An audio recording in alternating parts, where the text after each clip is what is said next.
Alhamdulillahirrahmanirrahim. Segala puji serta syukur sama-sama kita ucapkan kehadirat Allah SWT. Atas izin Allah kita semua hari ini bisa berkumpul di ruangan ini guna sama-sama berbagi praktik baik terkait penerapan budaya positif di lingkungan sekolah PTD SD Negeri 12 Biren. Yang saya hormati Ibu Kepala Sekolah Bu Aini SPD, juga seluruh rekan-rekan yang telah hadir pada hari ini.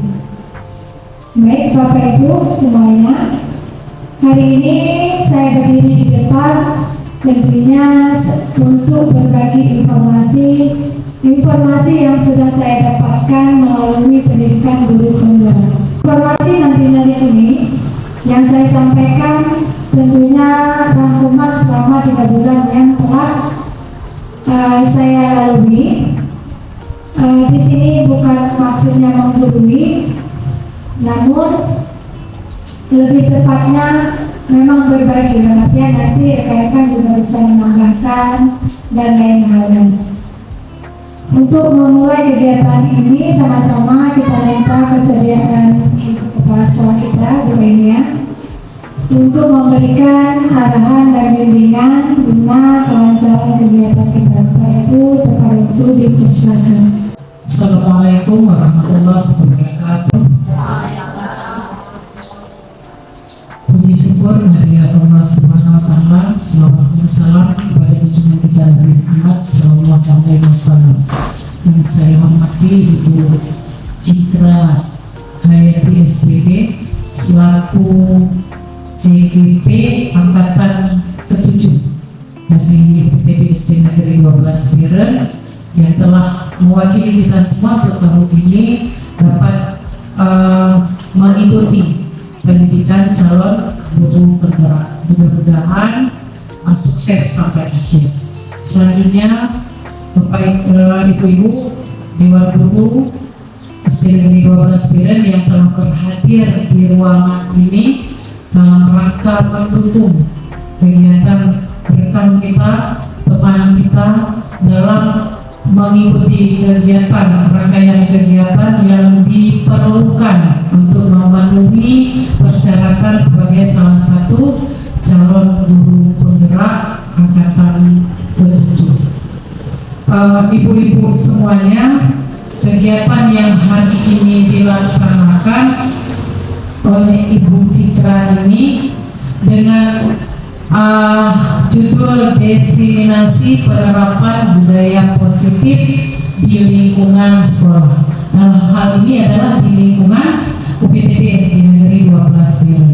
Untuk sementara capaiannya itu adalah kepada kita Ibu, kepada kita semua guru yang bertugas di SD Negeri 12 Biren. Itu alhamdulillah hikmah positif yang kita ambil dari kegiatan CGP ini. Yang pertama adalah dengan adanya kegiatan ini ibu-ibu akan semakin menambah ilmu pengetahuan. Artinya apa yang didapat oleh rekan-rekan ibu, oleh rekan ibu Citra Hayati dalam pendidikan CGP-nya, dalam kegiatan dapat di-sharing, dibagi kepada kita untuk sama-sama kita dapat belajar, saling belajar di sini. Artinya mungkin Bu Citra sebagai CGP itu adalah belajar dalam konteks di sini, belajarnya itu bersama dengan kita. Tidak akan sukses Ibu Citra itu dalam kegiatan sendiri tanpa dukungan kita semuanya. Jadi dalam komunitas ini harapan saya selaku kepala sekolah mohon dapat dibantu semua kegiatan rekan-rekan kita seperti kita membantu dulu teman kita Bu Yunasri dalam kegiatan CGP. Hari ini silakan ibu-ibu mengambil sharing ilmu yang nanti akan diberikan kepada kita, disampaikan kepada kita oleh Ibu Citra yang sudah didapat selama 3 bulan dalam pendidikan calon guru penggerak ini. Tolong diambil hikmah positifnya Ibu. Kemudian tolong didukung apa-apa yang mungkin masih Ibu Cikranya masih terdapat kekurangan, ada tambahan ilmu, silakan di-sharing. Jadi di sini kita bukan ibu-ibu jangan menganggap bahwa Ibu Cikralah yang paling pintar. Kebetulan beliau mendapat kesempatan untuk sebagai salah satu calon guru penggerak. Mungkin ke depan akan ada banyak lagi lulus calon guru penggerak yang lainnya di SD Negeri 12 Biren dengan tujuan apa? Untuk semakin meningkatkan mutu pendidikan di SD Negeri 12 Biren. Dengan berbagai ilmu, dengan perkembangan zaman, kita jangan merasa masih aman-aman saja seperti yang dulu. Itu dunia terus berlari, maka kita juga harus mengikuti dengan minimal kalau tidak sanggup sejajar, kalau tidak sanggup di depan, cobalah kita sejajar. Kalau memang tidak sejajar, cobalah kita di belakang perlahan-lahan. Sampai mereka cepet akhirnya terjatuh di jalan. Terjatuh fatal akibatnya, bisa saja gagal, bisa juga mungkin terkendala. Jadi hari ini apa yang akan disampaikan Ibu Cikra nanti mohon dapat kita ikuti bersama dalam kegiatan komunitas praktisi ini. Mudah-mudahan kegiatan ini akan terus dapat berlanjut, terutama dalam semester ini. Kemudian nanti kita akan ada, kalau memang kita perlu orang lain, akan kita panggil untuk dapat berbagi ilmu, dan mungkin itu juga akan menambah ilmu bagi CGP itu sendiri. Barangkali ini yang dapat saya sampaikan sebagai pengantar dengan segala kerendahan hati. Saya kembali memohon kepada ibu-ibu, mohon dapat ikuti dengan serius sampai selesai kegiatan ini dengan tujuan mendukung teman kita di depan, yaitu Ibu Cikra, yang hikmahnya akan dapat kita ambil ilmu bagi kita semua. Budaya positif yang selama ini telah kita laksanakan mohon dapat diperkuat dengan ada kegiatan ini, yaitu salah satunya adalah dengan kembali berbagi ilmu dalam komunitas praktisi. Demikian yang dapat Ibu sampaikan. Terima kasih atas segala partisipasi Ibu, kemudian kesempatannya yang mungkin terganggu di akhir minggu ini karena mendukung kegiatan teman kita.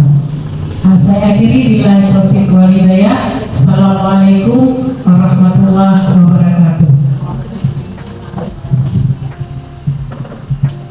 Baik, terima kasih saya ucapkan kepada Ibu SPD telah mensupport saya, mendukung juga kepada seluruh rekan-rekan yang telah hadir pada hari ini. Baik, ibu-ibu semuanya, kita mulai kegiatan kita hari ini, diseminasi pendampingan budaya positif lingkungan sekolah PTB SD Negeri 12 Biren. Sebelum kita mulai kegiatannya, sama-sama kita menyaksikan dahulu ada sedikit ice breaking, ya.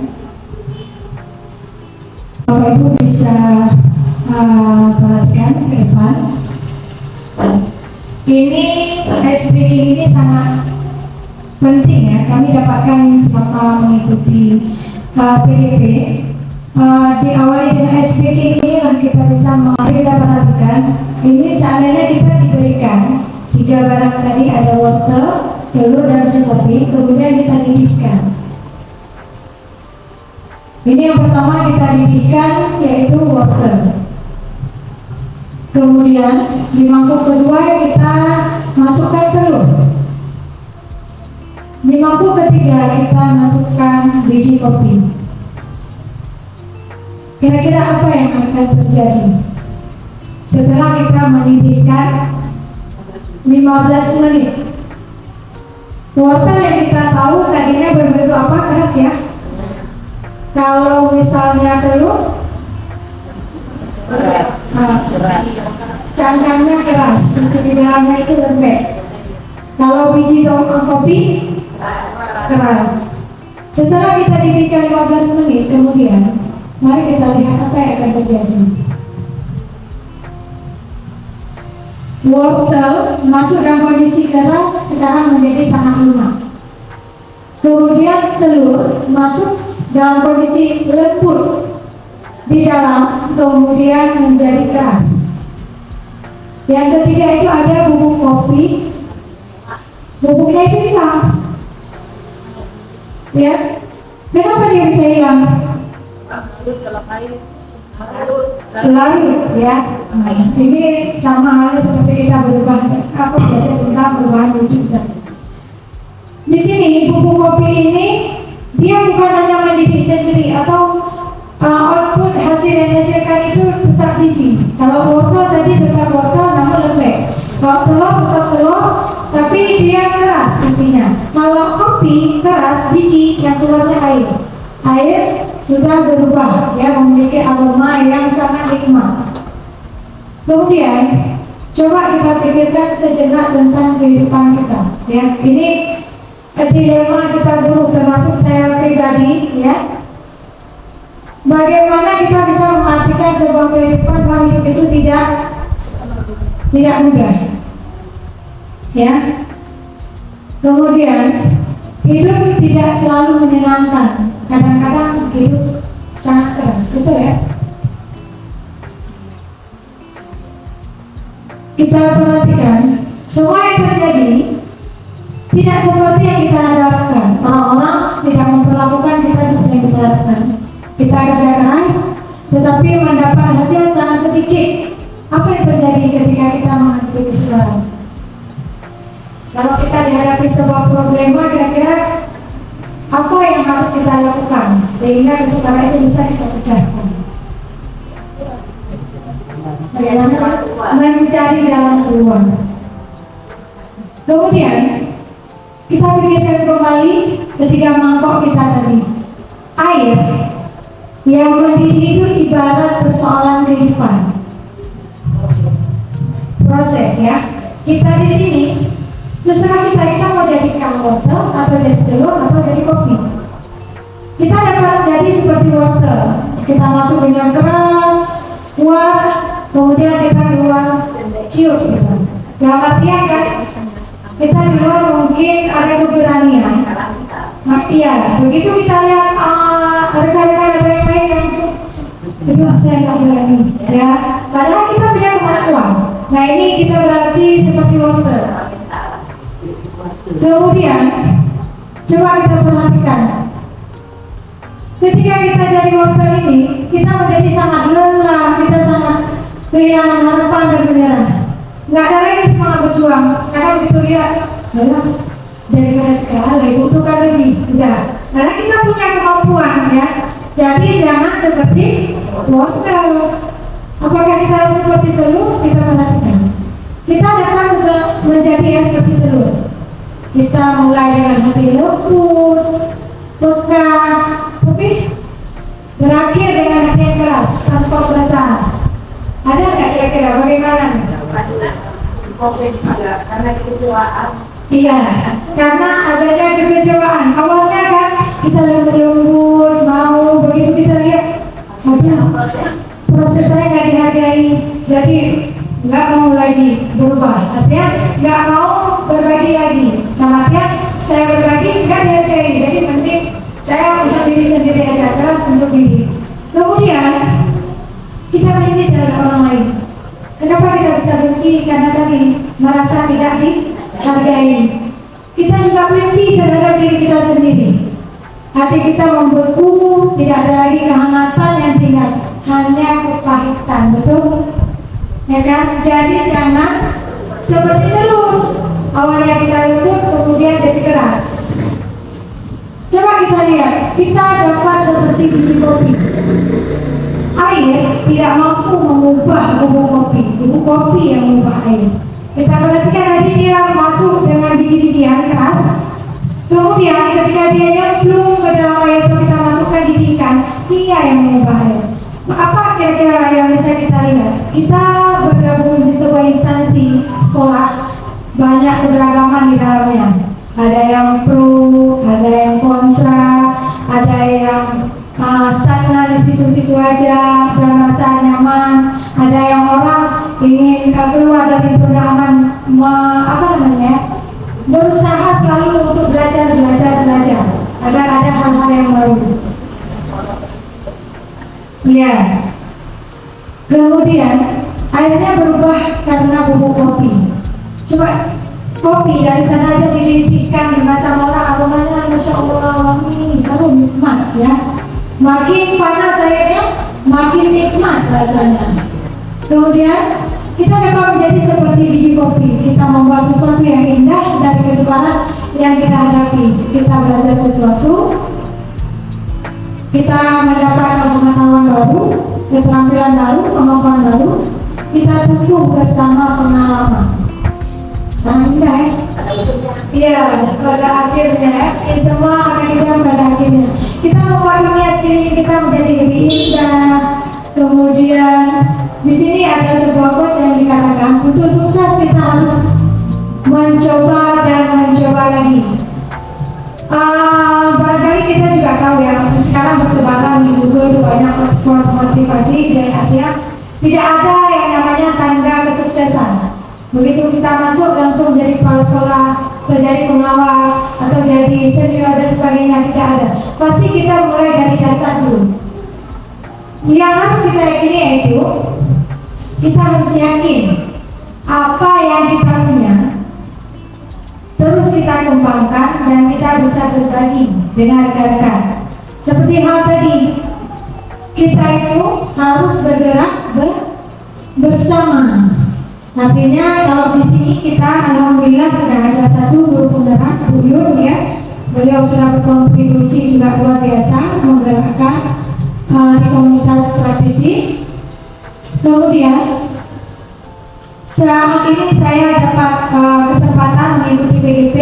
Mudah-mudahan rekan kita yang sudah mencoba kemarin di angkatan 9 bisa mengikuti jejak, dan juga seperti harapan Ibu kepala sekolah kita tadi, kalau ulah kita belum mampu secepatnya, pelan-pelan, dalam artian sama-sama bergerak. Di sini kita harus meyakini apa yang kita lakukan. Kita tidak boleh menyerah, kita harus sabar, kita harus tetap mendorong dan mendorong lagi. Nah, kita perhatikan persoalan hidup dan kesukaran memberi kita kesempatan untuk menjadi lebih kuat dan lebih baik dan lebih tangguh. Setuju nggak Ibu? Setuju ya kan? Kadang kan kita kalau ada rekan berbagi, misalnya kawan ada masalah di kelas, awalnya kita cuma punya ide sedikit, tapi begitu kita yang mengalami, kita memaksa diri. Nah, artinya harus ada paksaan. Apa ya yang harus saya lakukan sehingga masalah ini selesai? Jadi dengan ada hal tersebut, kita sudah menggunakan daya pikir kita, ya. Kemudian ini terakhirnya. Sekarang kita mau seperti apa kalau ada sebuah problem? Itu juga karena kita di sini dulu, ketika kita ada tuntutan, hal apa atau kita inginnya seperti apa, inilah gambarannya. Apakah kita mau seperti wortel, begitu dapat amanah, kemudian karena merasa dipantau, khawatir hasil apa yang kita lakukan itu tidak bermakna untuk kita, sekedar saja, sekedar sudah selesai, sudah. Kemudian telur, awalnya saya ingin sekali buat atau apa, kemudian karena ada kawan bilang nggak usah dibuat, toh itu udah ada. Nah, jadi keras. Kemudian biji kopi, ya, dari keras.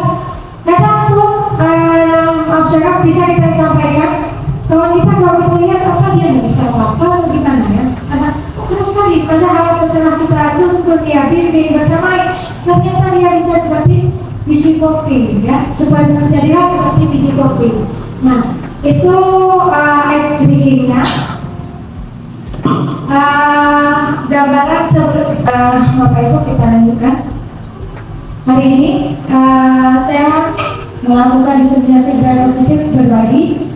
Di sini terlihat ya, Wasana CGP pengajar praktik Rina sudah pernah berkunjung ke sekolah kita bulan 11. Insya Allah nanti bulan 2 beliau akan kembali lagi untuk berdampingan. Kemudian fasilitator saya ini ada Bu Deva Orang dan Mbak Mampun.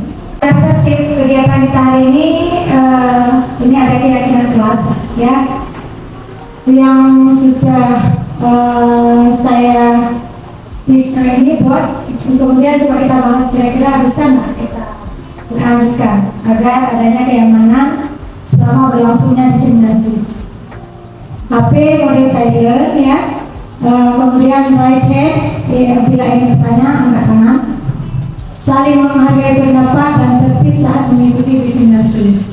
Kira-kira dengan keyakinan kelas ini berat atau ada yang perlu ditambah?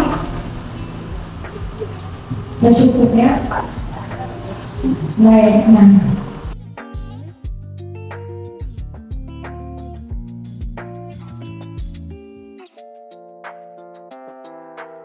Apa sebenarnya tujuan pendidikan menurut Bapak Pendidikan Indonesia kita, Ki Hajar Dewantara? Pendidikan yaitu menuntun segala kekuatan kodrat yang ada pada anak-anak ya. Itu agar mereka sebagai manusia dan anggota masyarakat dapat mencapai keselamatan dan kebahagiaan yang setinggi-tingginya. Artinya, apalagi sekarang kita ini sudah menerapkan kurikulum merdeka, seperti dilema ketika KKD kemarin, dapat CP anak bisa mengurutkan bilangan 10, 100 ribuan hingga triliunan. Bagaimana bisa anak-anak kelas 1 udah harus triliunan? Nah, di sini kita tugasnya menuntut segala kodrat, artinya kodrat yang ada pada anak. Kodrat kita ini sebagai makhluk hidup ya, individu itu memiliki 2 kodrat. Yang pertama itu ada kodrat alam, itu bawaan dari diri kita. Kemudian ada kodrat zaman, itu bisa dipengaruhi dari lingkungan kita. Tugas kita di sini guru menuntun, artinya kalau si anak sudah mampu mengenal mana yang dikatakan satuan, puluhan, ribuan, ratusan, ketika dia pulang ke masyarakatnya, dia tahu, oh ini yang namanya puluhan, ini yang namanya ribuan. Itu sudah bisa kita katakan kita sudah ada di posisi ini, berhasil kita menuntun. Artinya ketika dia ada di sekolah atau ada dia di masyarakat, dia tetap bisa menerapkan apa yang dia dapatkan di sekolahnya. Kemudian KHD menjelaskan bahwa dasar pendidikan anak berhubungan dengan kodrat alam dan kodrat zaman. Kodrat alam berkaitan dengan sifat dan bentuk lingkungan di mana anak berada, sedangkan kodrat zaman berkaitan dengan isi dan irama. Dan artinya anak yang lahir di sini datang dengan background yang bervariasi. Ada anak yang memang dia di lingkungan background pendidikan orang tuanya itu menengah ke atas, ada anak yang menengah ke bawah. Tugas kita di sini menuntun mereka, jangan sampai hal baik yang ada di diri anak tercemar karena kita salah dalam tuntunan. Di sini pendidikan sebagai tuntunan, kita harus memahami bahwa pendidikan merupakan sebuah proses menuntun. Seorang guru harus bisa menjadi sosok yang dapat dituju dan ditiru. Kadang tidak terlalu situasi ya, kalau ada pernyataan guru kencing berdiri maka murid kencing berlari. Dia itu akan melihat kita. Jadi kita berangkat dari sekolah, tugasnya mengajar, mendidik ya, harus bisa menjadi panutan. Artian begitu dilihat, oh saya mau seperti ibu itu, ada hal yang positif yang bisa dia ambil dari kita. Ini tujuan diseminasi kita ya. Pentingnya memahami kebutuhan pelajar di lingkungan memfasilitasi seluruh individu di sekolah agar aman dan nyaman, mampu menggerakkan komunitas sekolah, bersama-sama mengembangkan wujudkan visi sekolah yang berpihak pada murid. Ini sama seperti yang sudah dijalankan oleh rekan kita dulu kemarin, KKG ya, komunitas praktisi sekolah kita. Dan insya Allah nanti saya akan melanjutkan. Yang saya lanjutkan nanti kemarin Bu Yun sudah bagian KDM ya, segala terkait kurikulum. Nanti di saya barangkali kita akan belajar tentang bagaimana mengkoneksi apa yang sudah disampaikan Bu Yun ke pembelajaran tapi dalam basis digital, artinya memanfaatkan ilmu teknologi. Kemudian ini ada pertanyaan pemantik ya. Di sini jawabannya cuma dua, setuju atau tidak setuju. Yang pertama, hukuman dapat mendisiplinkan anak. Bagaimana? Setuju? Tidak setuju. Kemudian pemberian hukuman dengan hal positif seperti membaca, membersihkan halaman sekolah itu dapat meningkatkan disiplin anak. Setuju? Ada yang setuju, ada yang tidak setuju. Kemudian memberi penghargaan dapat meningkatkan motivasi belajar anak. Setuju?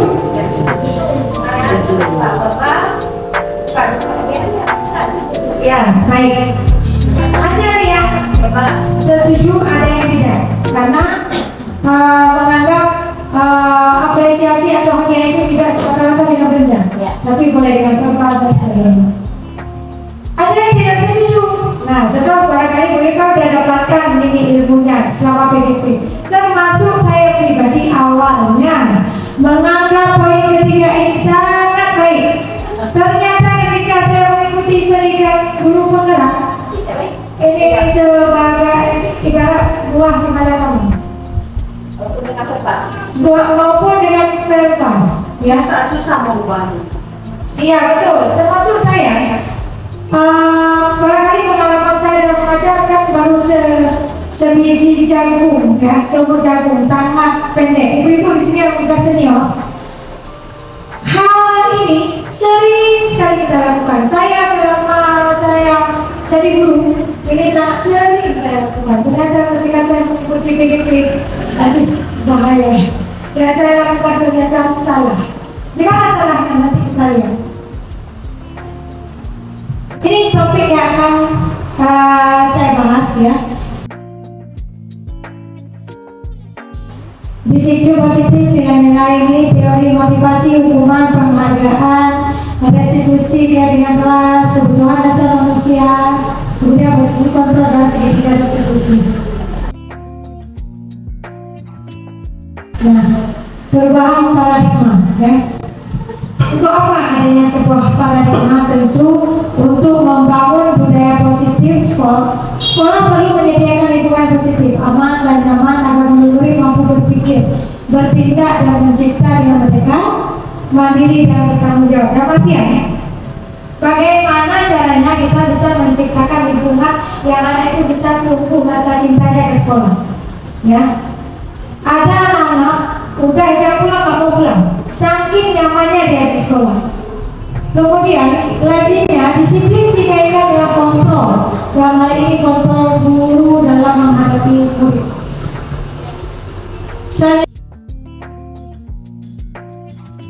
Budaya positif di sekolah yaitu nilai-nilai dan kebiasaan di sekolah yang berpihak pada peserta didik agar mereka dapat berkembang menjadi pribadi yang kritis, penuh hormat dan tanggung jawab. Dapat ya? Bagaimana kita menciptakan anak-anak itu, membersamai mereka, menuntun mereka agar yang mereka lakukan itu mereka sadar karena keinginan sendiri dan sadar bahwa semua perbuatan mereka harus bisa bertanggung jawab. Itu yang harus kita tanamkan ke anak-anak kita. Jangan sekedar melakukan karena kewajiban. Ya, ini banyak temuan, termasuk saya pribadi. Saya pribadi juga harus banyak-banyak lagi belajar dalam hal ini. Kemudian, di sini terdapat ilusi guru mengontrol murid. Ya, kita selama ini, termasuk saya pribadi, menganggap bahwa anak itu harus jadi seperti yang saya inginkan. Itu kita di posisi guru mengontrol murid. Ya, kamu harus bisa. Pokoknya ibu mau kamu harus ini. Maunya kita. Kemudian kita meyakini bahwa kritik dan membuat orang merasa bersalah dapat mengamalkan karakter. Ketika anak melakukan kesalahan, kita tegur dia dengan berbagai macam beragam bahasa yang kita gunakan sehingga dia merasa bersalah. Kita anggap itu bisa menguatkan karakter. Nanti kita lihat apakah bisa. Kemudian kita meyakini bahwa penguatan positif efektif dan bermanfaat. Ya. Kemudian kita juga meyakini bahwa orang dewasa memiliki hak dan memaksa. Ini posisi kita guru atau orang tua yang sudah menjadi parent, saya jadi orang tua. Kita mendoktrin anak pertama harus jadi dokter, anak kedua jadi guru, anak ketiga polisi. Biar keluarga kita kalau ada bapak muda, semua ada lima. Itu maunya kita kontrol. Kita ada hak di sini. Begitu juga kita jadi guru. Kita punya hak. Ini anak harus begini. Tanpa kita apa namanya? Ya, kita menginginkan inginnya kita itu ada di anak itu. Kita melupai kodrat alam yang dia miliki, bahwa dia itu berbeda-beda dan memiliki kelebihan ya dan keinginan yang berbeda pula. Kira-kira apa sih makna dari disiplin? Selama ini yang kita pahami disiplin itu bagaimana? Taati peraturan yang telah dibuat. Mentaati peraturan yang telah dibuat. Baik, cukup baik sekali ya ini. Nah, yang Om sampaikan itu juga sama dengan pemahaman saya, ya awalnya. Kita baru dibilang disiplin kalau kita itu sudah menaati segala aturan. Datang sekolah tepat waktu, buat ADM, ngajar, nggak pulang cepat dan sebagainya, itu bagi kita berdisiplin. Bagi saya pribadi itu ya. Ternyata disiplin itu artinya kita bisa belajar, belajar dalam hal ya bagaimana kita bisa menjadikan sesuatu yang dilakukan oleh seorang pada orang lain untuk mendapatkan kebutuhan cenderung mampu bukan kata disiplin yang kita tidak mana, bukan dengan apa yang kita hargai, yaitu mencapai suatu tujuan mulia. Kita selama ini menganggap disiplin itu melakukan segala aturan-aturan yang telah ditetapkan tanpa melanggar, sudah cukup, itu saya berdisiplin. Ternyata yang dikatakan disiplin itu tidak hanya stagnan di situ saja, tidak stay di tempat. Kita punya keinginan untuk mengembangkan, terus mengembangkan, bisa artinya menghipnotis ya, atau menggerakkan rekan-rekan kita.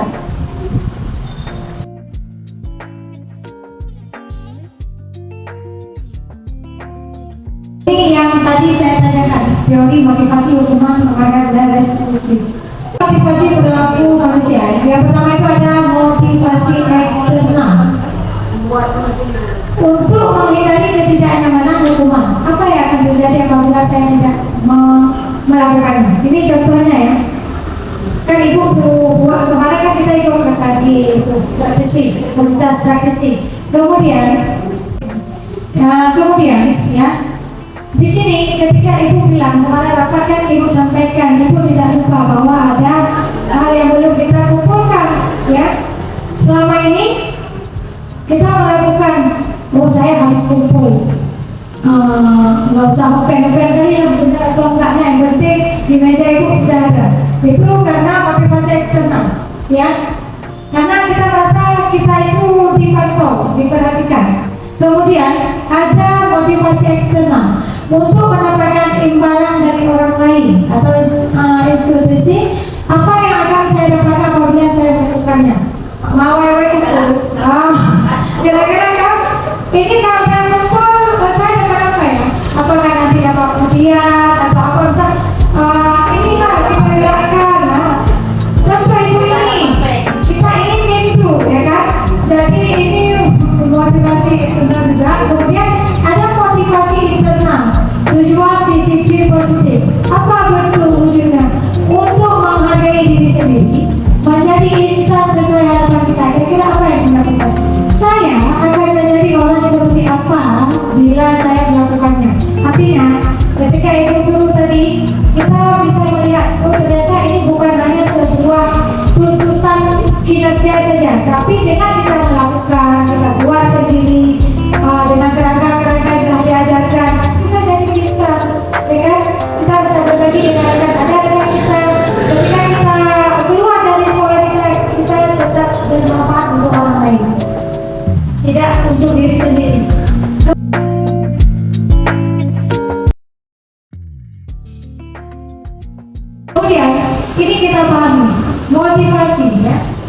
Motivasi adalah suatu dorongan yang diberikan kepada orang lain agar seseorang melakukan sesuatu, baik di dalam bekerja, belajar, dan belajar berbagai hal positif. Ya.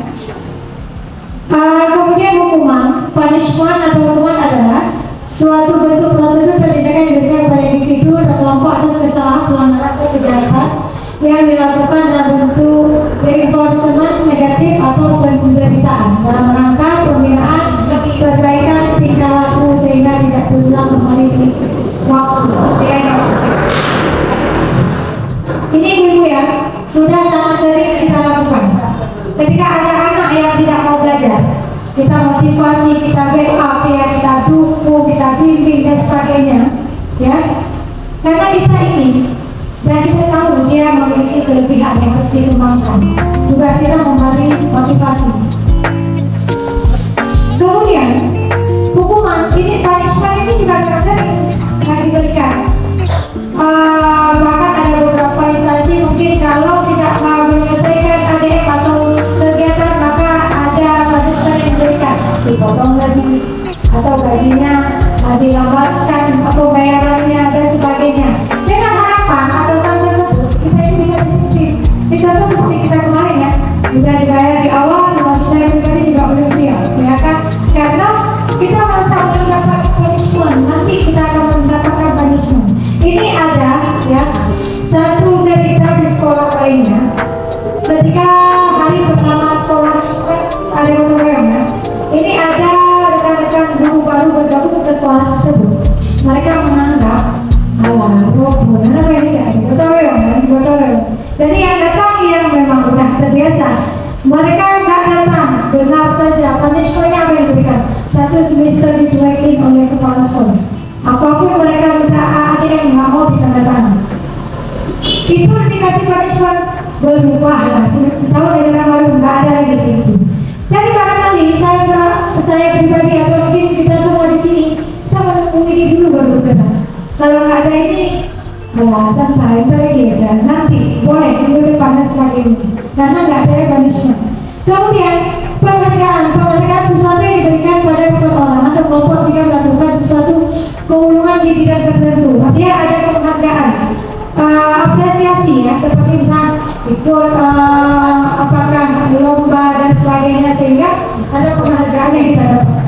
Kemudian ada restitusi itu proses menciptakan kondisi bagi murid untuk memperbaiki kesalahan mereka sehingga mereka bisa kembali ke kelompok mereka dengan karakter yang lebih kuat, ya. Restitusi inilah hal yang paling dan sangat baik untuk kita lakukan. Selama ini 3 hal yang tadi saya ucapkan, ada penghargaan, motivasi, dan punishment, itu sudah saya terapkan. Saya pikir itu yang terbaik. Ternyata ketika saya mengikuti PGP ini, inilah langkah yang sangat baik ketika kita menghadapi segala problema, baik kita dalam hal pekerjaan atau dalam hal mengatasi anak-anak kita. Apa perbedaan hukuman dan konsekuensi ya? Kalau hukuman itu sesuatu yang menyakitkan, tapi harus terjadi. Sementara konsekuensi itu sesuatu yang harus terjadi. Hukuman juga membuat anak sakit, baik secara fisik maupun jamnya untuk jangka waktu lama. Sementara konsekuensi itu membuat anak merasa tidak nyaman dalam jangka waktu pendek.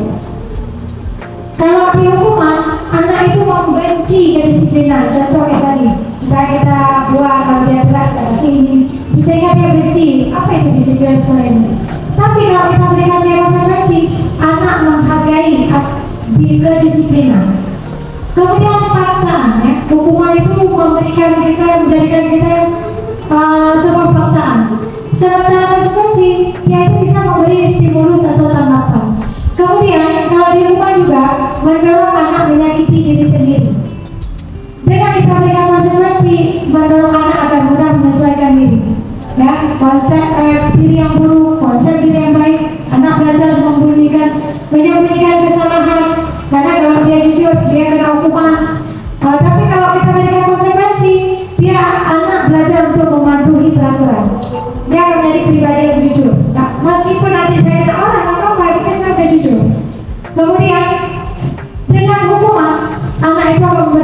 pribadi yang malah merasa bersalah, dipermalukan, tidak dihargai dan sebagainya.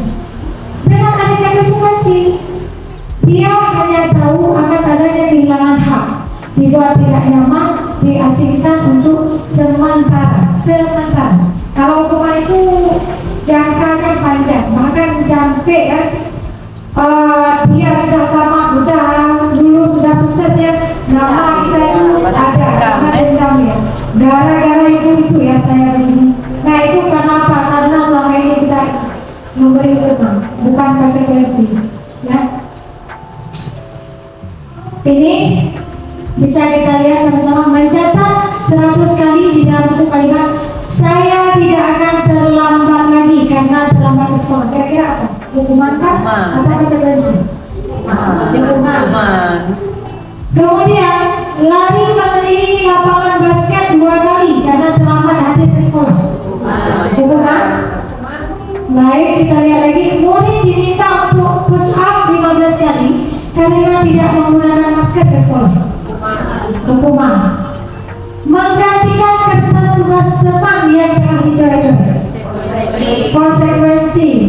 Membersihkan tumpahan air di meja tulis karena tersenggol pada saat belajar. Konsekuensi. Murid disuruh untuk mengenakan sepatu seharian di sekolah karena tidak mengenakan sepatu hitam. Hukuman. Hukuman. Baik, konsekuensi. Apa? Konsekuensi. Nanti kita lihat ya. Lari mengelilingi lapangan basket 2 kali karena terlambat 10 menit untuk belajar videoka. Hukuman, konsekuensi. Hukuman dan ada yang mengatakan konsekuensi ya kan. Mari kita lihat. Ini ya. Awalnya hukuman ini konsekuensi jelas agar dia sadar bahwa yang dilakukan itu salah, dia tidak mengulangi lagi. Memang dia nanti akan malu tapi jangkanya pendek di kelas itu saja. Ini membersihkan tumpah itu konsekuensi karena bisa di kelas. Tapi kalau misalnya kita bilang marah-marah yang ada dia ibunya atau apa langsung terekam video. Ini ya, murid disuruh mengenakan seperti ini hukuman. Ya, ini konsekuensi. Karena apa? Jam pelajaran. Pasti dengan gurunya ada keyakinan kelas yang telah disepakati. Setiap melanggar keyakinan pasti ada konsekuensi. Kita ganti, karena pasti ada hukuman. Ya. Kemudian ini keyakinan kelas. Pentingkah sebuah keyakinan kelas itu kita terapkan? Sangat penting, ya. Kontrol kelas itu ada di sini, ada di keyakinan kelas. Bagaimana kelas itu patuh atau tidak tergantung kita dan warga kelas itu. Bagaimana menciptakan sebuah keyakinan kelas yang bisa mendisiplinkan mereka.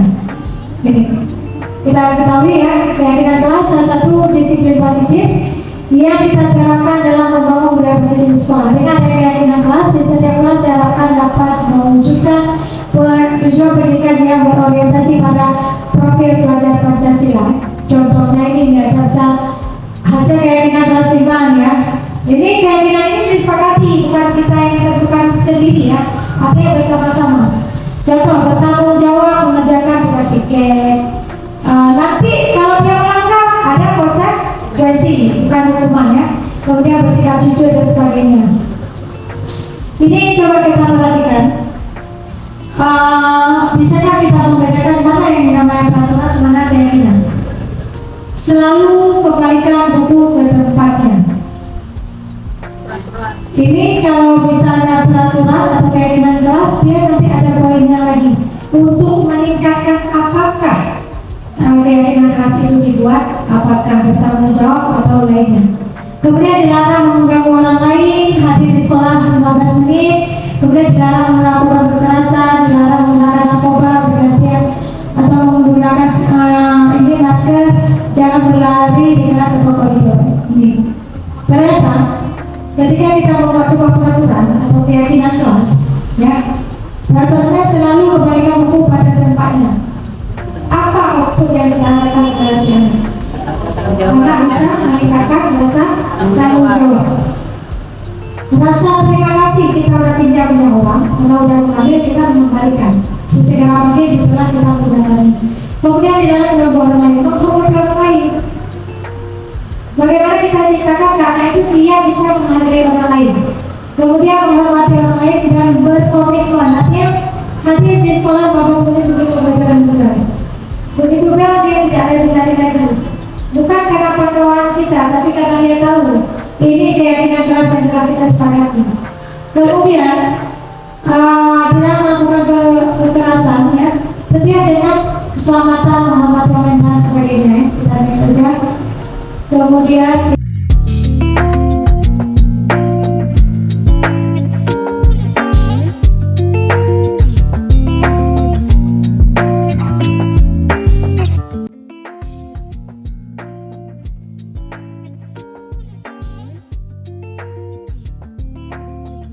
kebutuhan dasar manusia dan dunia berkualitas.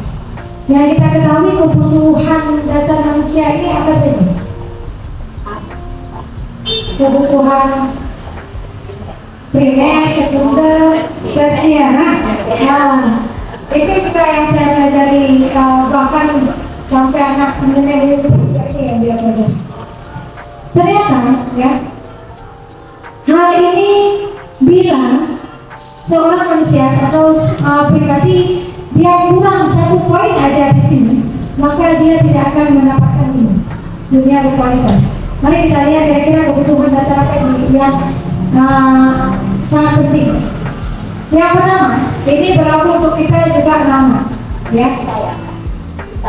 Iya, cinta dan kasih sayang.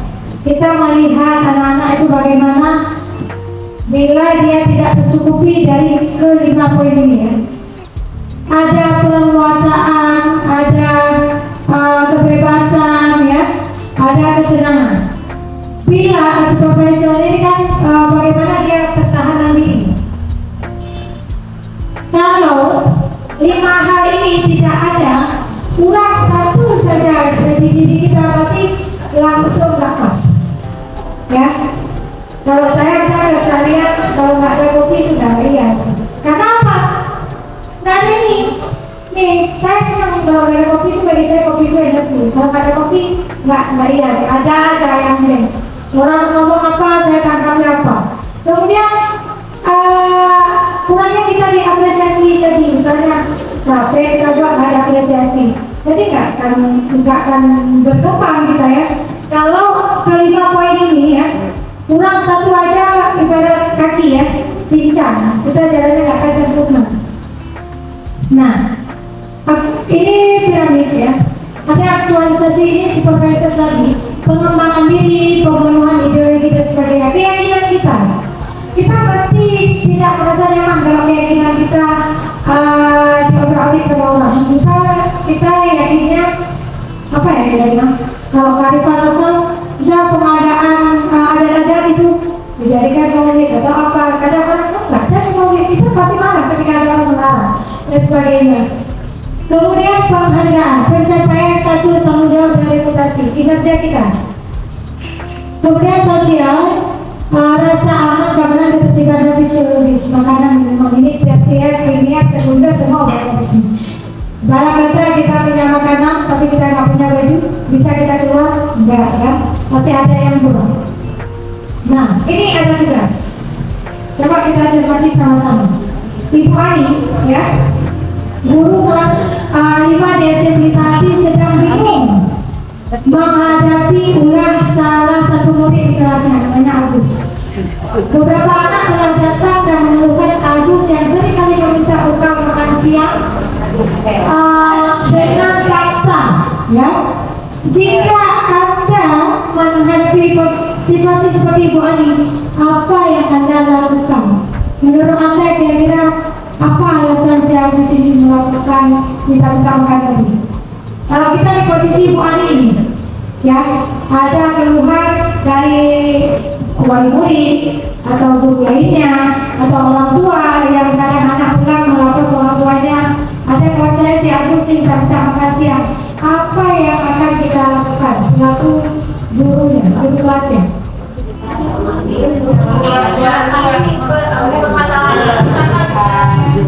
Mungkin gini Ini Bu Cita ya. Berarti kita harus mengetahui permasalahan anak tersebut. Kenapa dia setiap hari memaksa minta makanan dari kawannya? Berarti kita mungkin setelah kita telusuri, mungkin anak tersebut mamanya nggak masak atau di rumahnya nggak ada makanan, sehingga sampai di sekolah dia memaksa kawannya untuk makan nasi, mengambil nasinya anak kawannya. Oke, terima kasih. Cukup baik sekali. Ada lagi nggak? Sama seperti saya. Betul. Ini yang dilakukan. Kita harus cari tahu dulu apa penyebab si Agus itu minta makanan. Mungkin tadi faktornya orang tuanya nggak suka masak, atau kadang di rumah kita nggak tahu, nggak ada makanan dan sebagainya. Kemudian dalam konteks penerapan disiplin positif ya, Ibu Ani supaya mencari tahu alasan Agus melakukan tindakan tersebut. Saya rasa kalau di sekolah kita, sejauh saya melihat, kita sudah menerapkan ini. Kita tidak langsung mendoktrin si anak salah, tidak langsung bilang ini. Bahkan kita setelah kita cari tahu, kita berikan lagi solusinya. Berarti disiplin positif ini udah kita terapkan, ya. Kemudian kita next. Ini apabila jawaban Agus karena apa maka dia bawa bekal makanan siap kebutuhannya ada bekal itu. Kalau dia tidak meminta dia akan apa? Kalau dia tidak makan dia bisa meninggal.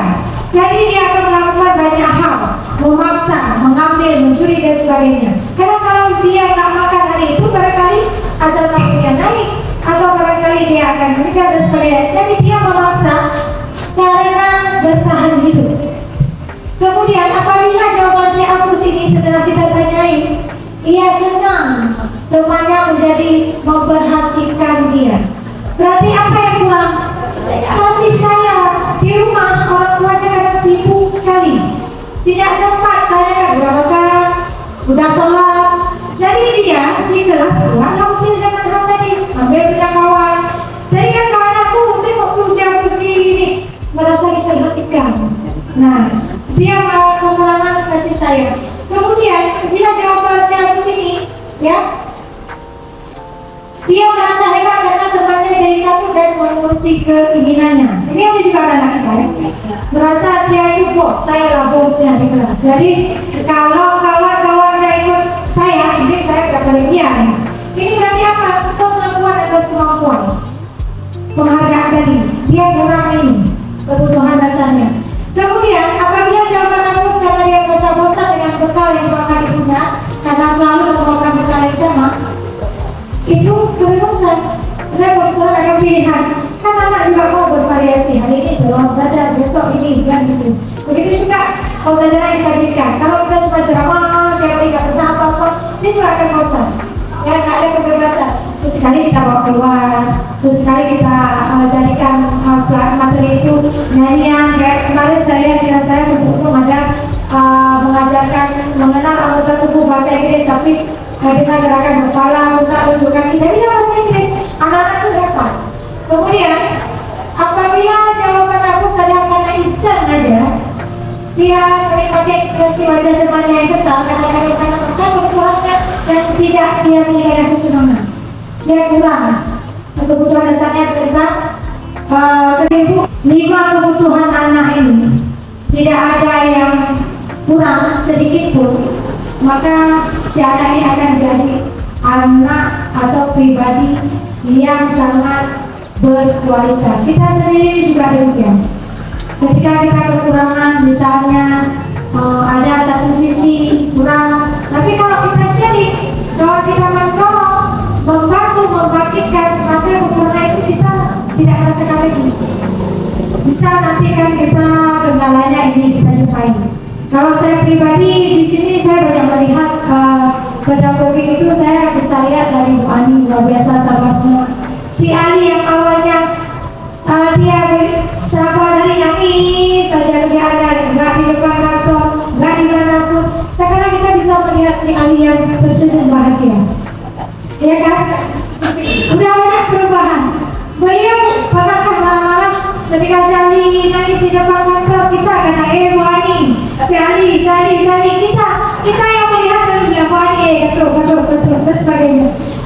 Kalau tapi beliau menanggapinya dengan sabar, ya, menuntun, beliau sangat yakin ada sesuatu di salin yang akan berubah. Kita lihat sini kan. Kita tahu si Ali termasuk anak yang memiliki apa yang kita bilang kebutuhan khusus ya, masuk ke dalam Amerika. Beliau sabar sehingga si Ali hari ini 6 bulan 7 bulan di sini udah ceria. Tadi Bu Yun kan rekan-rekan yang lain mengikuti hal, Bu Yun senang. Dia di samping kelas saya, apa yang dia bilang? Dia nggak dari Ali, kenapa Ali nggak ikut? Bu, dia buang cewek, bu. Itu dia bilang. Dia bilang saya itu si Ali loh dari mulutnya sekali bisa keluar itu. Bu, lagi kan mau cewek, karena dalam vitamin tapi dalam vitamin saya kan apa pula di hari ini, masa kok dia terpikir ya ke situ, ya kayak orang cewek, kayak orang berpacaran, lagu cinta-cintaan menurut dia. Jadi dia di sana itu yang keluar dari mulutnya si Ali. Ya kalau kemarin kita tanya kenapa nangis, nangis, makin kita tanya makin nangis. Sekarang kalau kita tanya dia langsung respon, menjawab. Jadi banyak perubahannya. Artinya selama ini mungkin di lingkungan sekolahnya atau keluarganya ada kebutuhan yang dia nggak terpenuhi, kasih sayang atau apa. Begitu dia datang ke sekolah, dia mendapatkan itu. Jadilah dia dunia itu lebih berkualitas. Nah,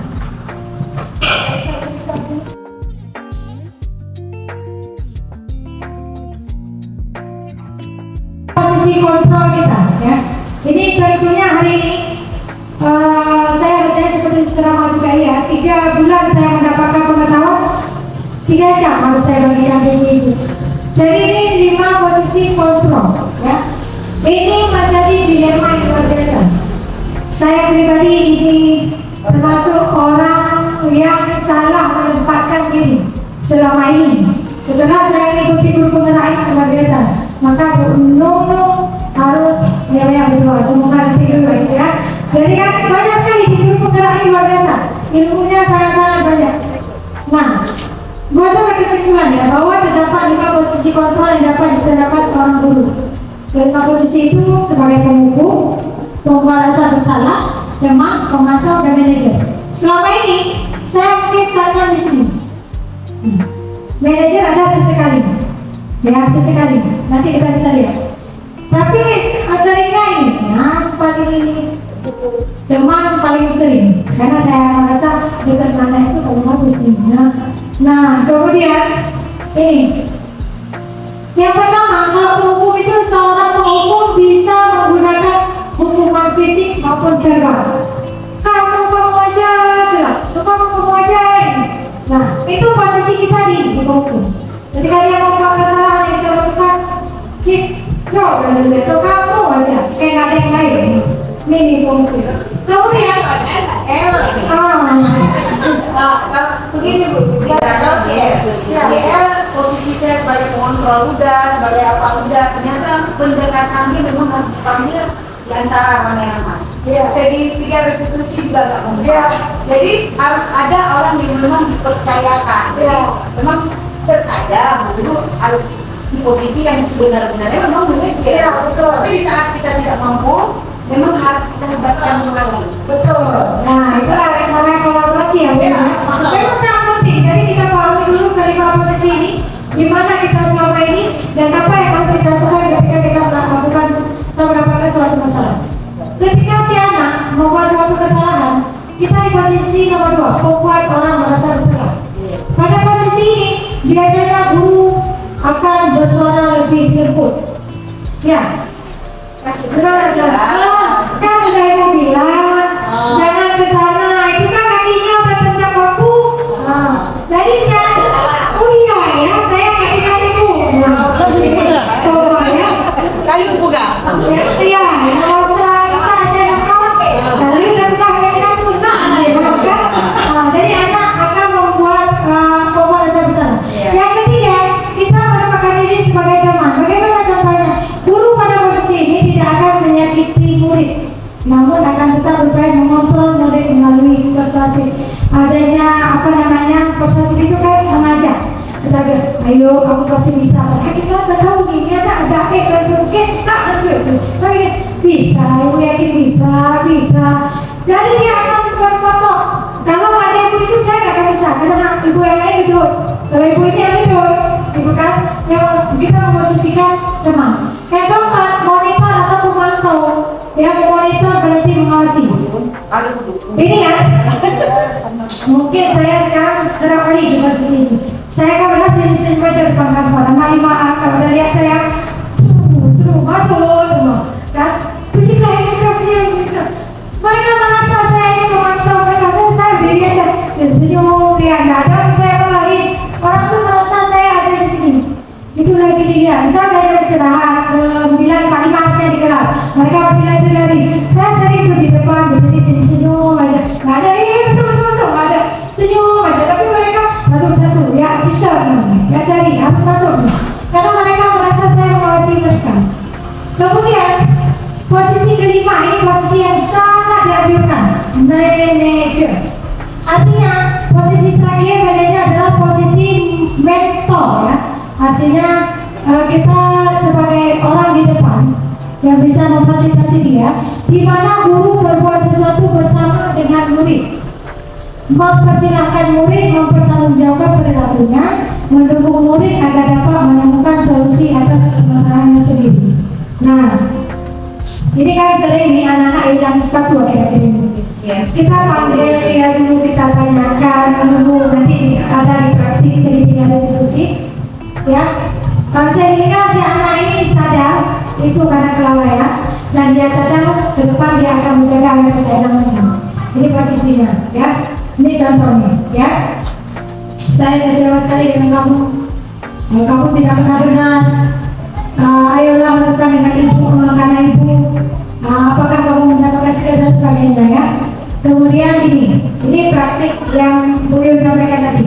Beliau sudah menyalahkan ketika ada problema si R, ya, segitiga restitusi. Udah mengajak si R, guru, beliau memposisikan diri manajer, panggil si anak, pecahkan berdua, ternyata hampa, nggak jalan.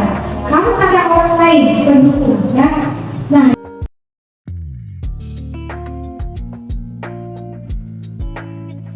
di sini segitiga restitusi merupakan sebuah progres menciptakan kondisi bagi murid untuk memperbaiki kesalahannya. Melalui restitusi, satuan pendidikan bisa membantu para murid untuk mencapai tujuannya, memiliki sifat disiplin yang positif dan memulihkan dirinya setelah berbuat kesalahan. Artinya, bagaimana kita sekolah ini atau kita guru ini, ketika anak melakukan kesalahan, kita harus memberi dia pemahaman. Setiap perbuatan harus ada konsekuensi, harus ada tanggung jawabnya. Ini praktiknya, ya. Barangkali segitiga restitusi, nilai-nilai apa yang telah kita sepakati. Artinya kan, ini yang seperti yang disampaikan tadi, menaikkan keyakinan.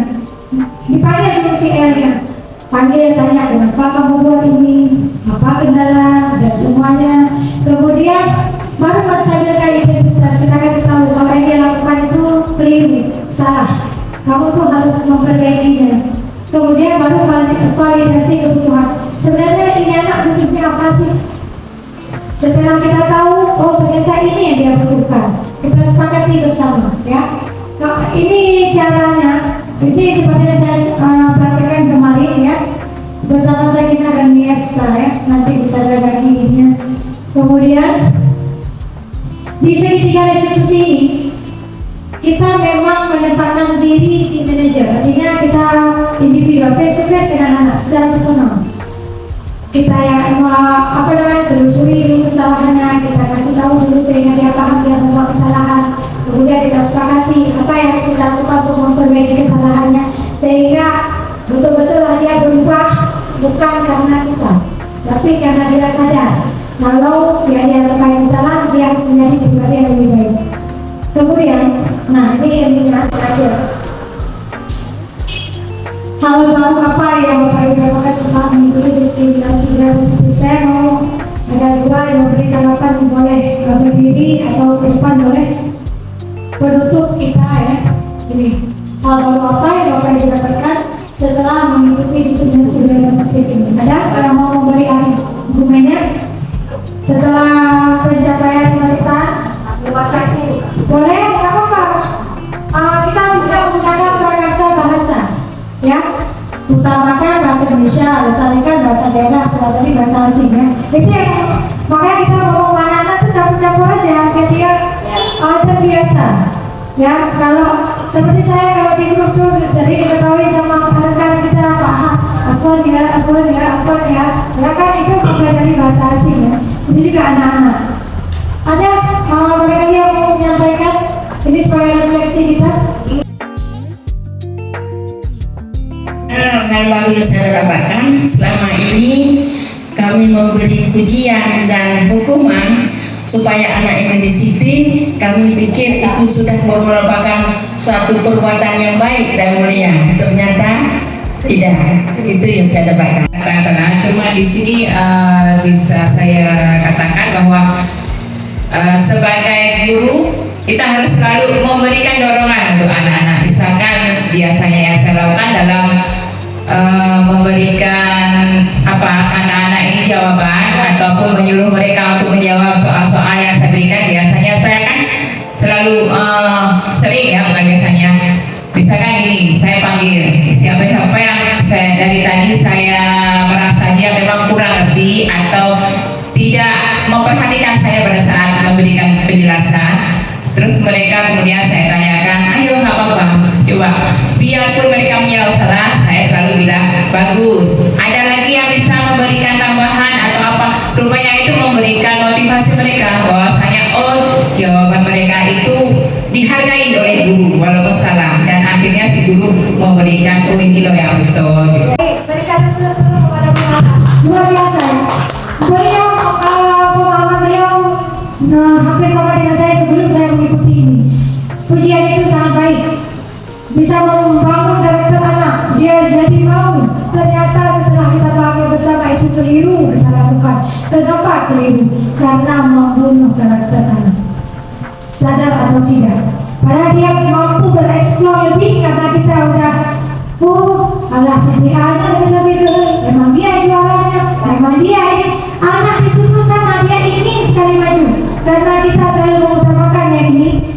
Kalau saya ini semua, dia kecil. Ada lagi keberanian. Baik. Kedua ya.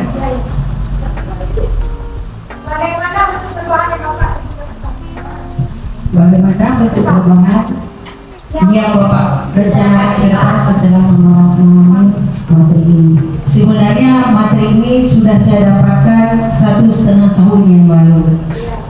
Tapi saat itu saya kurang percaya diri, cuma menampakkan dari apa yang saya lakukan. Setelah Ibu Dikra datang, nanti ada hal-hal yang baru yang akan Ibu dapatkan sehingga kita bisa bergandeng tangan, bukan hanya di kelas tapi untuk sekolah. Kita doakan Ibu Dikra masih di sini, saya masih di sini, Mas Ri, sama-sama kita tularkan apa yang kita dapatkan sehingga kebahagiaan itu bukan hanya milik kita tetapi juga milik semua keluarga SD Negeri 12 Biren, semua komunitas SD Negeri 12 Biren. Karena kita ketahui ibu kepala sekolah itu hanya berada di antara kita 2, 3, 4 tahun. Setelah itu akan mengatakan see goodbye. Tetapi kalau kita guru selalu berada di sini kalau memang ingin jadi guru. Jadi kami nantikan kedatangan Bu Nur, kedatangan wajah-wajah baru yang baik, sehingga pendidikan yang kita terima itu tidak hanya berdiri sendiri, tapi ada ranting-rantingnya yang menaungi SD Negeri 12 Biren seperti itu. Luar biasa ya. Ini rencana ke depan memang sangat penting adanya ilmu-ilmu yang kita tularkan. Ada ranting-ranting, ada yang berada pohon, jangan pohon itu aja. Pohon juga nggak berguna rasanya. Baik Bapak Ibu semuanya, dari paparan yang saya sampaikan tadi sudah ada tampak hal baru dari paparan juga oleh rekan kita. Kemudian juga sudah ada perencanaan ke depan, artinya menggandeng tangan, kita berkolaborasi pelan-pelan dengan bersama, insya Allah mampu kita gerakkan perubahan ya. Di saya visi prakarsa perubahan CGP saya tentang pembelajaran berbasis IP. Itu kan guru-gurunya saya ajarkan dulu bagaimana membuat pembelajaran berbasis berbasis game, ke kuis dan sebagainya. Gurunya bisa, kemudian gurunya kan sampai jadi produk nih, dites ke anaknya nanti bawa apa memang dengan izin orang tua. Memang kita akan sedikit capek, tapi kita mengingat seperti yang disampaikan oleh Ibu juga kemarin ketika rapat peningkatan SDM. Sekarang itu memang kodrat zamannya semakin maju ke depan. Nggak mungkin kita di situ-situ aja. Pelan-pelan, meskipun nggak menyeluruh, ada sebagian sudah memadai. Artinya nanti rencana saya KKG komunitas praktisi kita jalan, saya lebih fokusnya ke penggunaan IT ya, karena sejauh ini alhamdulillah saya punyanya di situ kemampuan saya. Nanti bila ada rekan-rekan kita dengan guru lainnya yang ada kemampuan segi pedagogik dan lainnya, silakan kita sama-sama di forum komunitas praktisi kita sharing untuk adanya perubahan di sekolah kita. Seperti Bu Yun sampaikan tadi juga, kalau kepala sekolah itu ada masa jabatannya mungkin 3-4-5 tahun dan diprioritaskan. Kalau guru komunitas itu bukan hal yang mudah. 10 tahun, 20 tahun, 15 tahun kita di sekolah itu, adakah hal baru atau perubahan yang bisa kita ciptakan? Mungkin itu saja ya yang bisa saya paparkan hari ini terkait diseminasi penerapan budaya positif. Besar harapan saya nantinya kita semua bisa bergerak ya, tergerak ya, seperti visi-visi dari guru penggerak, tergerak artinya karena keinginan sendiri. Kemudian setelah adanya keinginan kita bergerak, artinya ada hal yang kita lakukan. Setelah terakhir kita mampu menggerakkan, artinya tidak cukup untuk kita saja. Kemarin Bu Yun sampaikan 1,5 tahun beliau sudah mendapatkan, beliau sharing ke rekan-rekan. Hari ini saya sedang mengikutinya. Insya Allah juga saya akan sharing-sharing. Kemudian kita akan bergerak bersama. Mudah-mudahan sekolah kita PTDS Negeri 12 Medan bisa menyongsong ke depan, menciptakan anak-anak yang sesuai dengan profil belajar Pancasila, tentunya dengan mengikuti perkembangan zaman dewasa ini. Itu saja, saya minta maaf jika ada hal yang keliru dalam perkataan saya. Saya akhiri wabillahi taufiq wal hidayah. Assalamualaikum warahmatullahi wabarakatuh.